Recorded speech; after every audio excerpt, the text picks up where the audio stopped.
అంత ఈజీగా జరిగే పని కాదు. అసలు కంపెనీ వాళ్ళతో డిస్కస్ చేసి డీల్ మాట్లాడితే ఏమైనా ప్రయోజనం ఉంటుందా? ప్రయత్నించి చూడండి. వాళ్ళపైన లీగల్గా కేసు ఫైల్ చేయొచ్చా? ఏమని చేస్తారు? మోసం చేశారని. మీరు దీనికి లీగల్ పార్ట్నరా? కాదు. మరి కేసు మీరెలా ఫైల్ చేస్తారో? అయితే దీన్ని ఎంతవరకు సాల్వ్ చేసుకోగలం? అది మీ అదృష్టం మీద ఆధారపడి ఉంటుంది.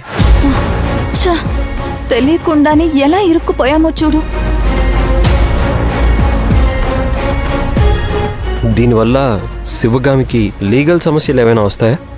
మీకైతే ఎలాంటి సమస్య లేదు. అదెలా? మీకు ఇన్వెస్ట్మెంట్స్కి సంబంధం ఏముంది? కానీ మొన్న శివగామి ఒక అగ్రిమెంట్ రాసింది. ఎవరితో? వీళ్ళ సిస్టర్ శిశిరతో. ఏం agreement? Trust agreement, mutual understanding memorandum. ఒకవేళ ఇన్వెస్ట్మెంట్స్ చెల్లించకపోతే వాళ్ళు పెట్టిన కండిషన్స్కి ఒప్పుకోవాలి అని.